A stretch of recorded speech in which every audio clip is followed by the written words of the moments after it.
Hello everyone and welcome back once again for another session of macroeconomics. As you all know कि हम national income और related aggregates discuss कर रहे हैं। चलिए आज आगे बढ़ते हैं और हमारे इस डिस्कशन में हम after doing the MP and FC concepts हम आज नेक्स्ट टू कंसेप्ट्स डिस्कस करेंगे which is national disposable income and factor income from net domestic product accruing to private sector. देखिए हमने हमारा जो लास्ट सेशन ख़त्म किया था वो जीएनपी एट एफसी पर ख़त्म किया था। आज आगे बढ़ते हैं और देखते हैं कि ये नेशनल डिस्पोजेबल इनकम क्या होता है। डिस्पोजेबल का मतलब क्या होता है आपको सबसे पहले ये पता होना चाहिए। डिस्पोजेबल डिस्पोज ऑफ करने के लिए क्या इनकम मिल रही है। So it is the income from all sources available to residents of a country for consumption expenditure और for saving during a year. देखो जो बंदा हाउस होल्ड सेक्टर को बिलोंग कर रहा है, रेजिडेंट है, वो बंदा दो तरीके से अपनी इनकम को यूज़ करना चाहता है।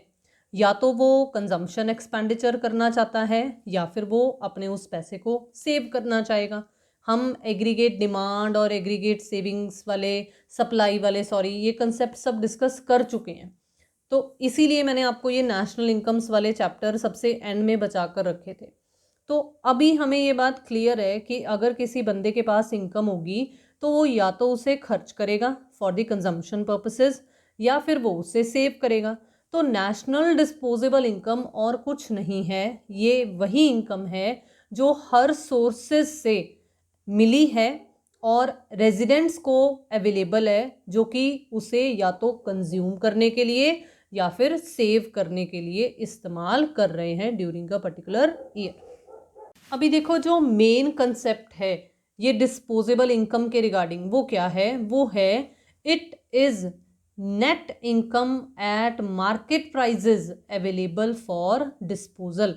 तो ये खर्च करने के लिए कह लो या सेव करने के लिए जो रेजिडेंट्स को अवेलेबल है, ये इनकम नेट में है लेकिन है किस पर, मार्केट प्राइजेस पर है। तो जिसको ये कंसेप्ट दिमाग में रह गया ना वो आसानी से इसकी कैलकुलेशन भी कर सकता है। तो नेशनल डिस्पोजेबल इनकम किसके बराबर होगी, national income plus net indirect taxes. देखो नेशनल इनकम हमने क्या पढ़ा था कि किसके बराबर होती है, नेशनल इनकम होती है NNP एट FC। तो जब FC से हमें MP पर आना है, मार्केट प्राइसेस पर आना है, तो दैट मीन्स हमें net indirect taxes add back करने पड़ेंगे। तो इसीलिए national income plus net indirect taxes जो कि NNP एट MP बना देंगे, इनमें ऐड किया जाएगा। अब क्या ऐड किया जाएगा, देखो ऐड करना है net current transfers from rest of the world. अब देखो हमने ट्रांसफ़र पेमेंट्स नाम का कंसेप्ट पढ़ा है। हमें पता है कि भाई रेस्ट ऑफ दी वर्ल्ड से भी, जैसे हमारा कोई अगर फॉरेन में रिलेटिव काम कर रहा हो, अगर वो हमें लेट सपोज मिलने आया है या वैसे ही हमें जैसे मनी ऑर्डर सेंड किया जाता है, वैसे ही अगर आपको बदले में आप कोई फैक्टर सर्विसेज रेंडर नहीं कर रहे हो लेकिन वो आपको अगर कुछ डॉलर्स भेज दे या पैसे भेज दे आपको, तो वो क्या कहलाया जाएगा, वो ट्रांसफ़र इनकम कहलाई जाएगी। अब जब वो आपके पास आ जाएगी तो आप तो अपनी मर्ज़ी से उसका इस्तेमाल कर सकते हो ना, चाहे आप कंज्यूम करो चाहे आप उसे सेव करो। तो ये है net current transfers from rest of the world, जिसे हम बोल सकते हैं नेट करंट या net transfer payments from abroad. तो इस तरीके से नेशनल डिस्पोजेबल इनकम निकाली जा सकती है अगर हम न्यूमेरिकली इसे कैलकुलेट करना चाहें। तो हमें पता होना चाहिए कि ये किसके बराबर होती है, ये NNP at MP plus net current transfer payments from abroad. ये करंट वर्ड यहाँ पर भी है इंक्लूडेड साथ में, तो आप इसे भी ज़रूर दिमाग में रखिएगा। आई होप कि ये नेट डिस्पोजेबल इनकम आपको समझ में आ गई, that is national disposable income. चलिए अब आगे बढ़ते हैं और देखते हैं कि आज के हमारे सेशन में सेकंड पॉइंट क्या है। सेकंड पॉइंट है factor income from net domestic product accruing to private sector. देखो यहाँ नाम लिखा हुआ आ गया private sector, that means NDP@FC accruing to private sector. मतलब जो ये आपको इतना लिखा हुआ है फैक्टर इनकम, तो आपको पता चल जाना चाहिए कि यहाँ FC लिखा हुआ आएगा। नेट डोमेस्टिक प्रोडक्ट है तो शॉर्ट फॉर्म आप इजीली बना सकते हो NDP। तो NDP@FC सिर्फ प्राइवेट सेक्टर को लेकर, प्राइवेट सेक्टर कितना NDP@FC अर्न कर रही है, तो ये कैसे कैलकुलेट किया जाएगा। देखो इसके लिए आपको सबसे पहले तो ये पता होना चाहिए कि भाई कितने एक कंट्री में सेक्टर्स होते हैं।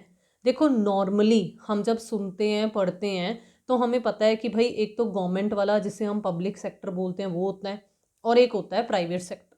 तो हमने बस ये देखना है कि हमें इस पॉइंट में ये समझाया जा रहा है कि सिर्फ प्राइवेट सेक्टर को कितनी NDP@FC अर्न हो रही है, दैट मीन्स पब्लिक सेक्टर का इफेक्ट निकाला जा रहा है। सो क्या मीनिंग उभर कर आता है, it includes the income earned by the private sector with in the domestic territory of a country. देखो ये D फॉर डोमेस्टिक है ना यहाँ लिखा हुआ, तो इसीलिए यहाँ मीनिंग यही उभर कर आता है कि ये सिर्फ डोमेस्टिक टेरिटरी के अंतर्गत ही प्राइवेट सेक्टर के द्वारा कितनी इनकम अर्न की जा रही है, इसको कैसे कैलकुलेट करना है हमें ये सिखाएंगे।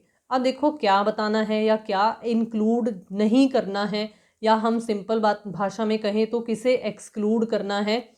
जो मैंने अभी अभी आपको कहा कि पब्लिक सेक्टर के इफेक्ट को निकाल देना है अगर हमारे पास नेशनल इनकम दी हुई है, तो यही कंसेप्ट अब आपको आगे लिखा हुआ है कि it does not include property and entrepreneurial income of departmental enterprises and savings of the non departmental enterprises of the government और public sector, that is the public sector. तो अब आपको ये बात बता दी, ये आपको एज इट इज़ ही लाइंस लिखी हुई आएंगी अगर आपको न्यूमेरिकल क्वेश्चन आते हैं तो। अदरवाइज आप इसे थ्योरेटिकल पॉइंट ऑफ व्यू से याद कर सकते हो कि आपको कौन सी दो चीज़ें बताई गई हैं। तो न्यूमेरिकली अगर हम इसे सॉल्व करेंगे तो देखो क्या उभर कर आएगा, NDP@FC to private sector is equal to NDP@FC minus क्या करना है,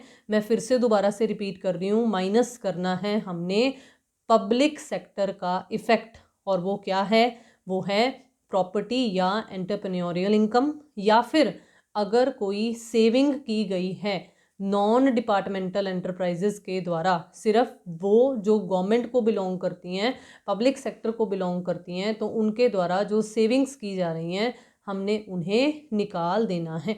जब हम ये इफेक्ट निकाल देंगे तो हमारे पास NDP@FC सिर्फ एक्रूइंग टू प्राइवेट सेक्टर निकल आएगा।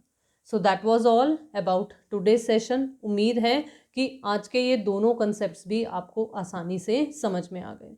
Once again I would like to request you, अगर आप अभी तक चैनल के साथ नहीं जुड़े हैं तो जल्दी से जुड़ जाइए। वीडियोस को शेयर करना, लाइक करना और अपने व्यूज़ कमेंट बॉक्स में शेयर करना बिल्कुल मत भूलिए। Thank you so much for watching the video and have a nice day.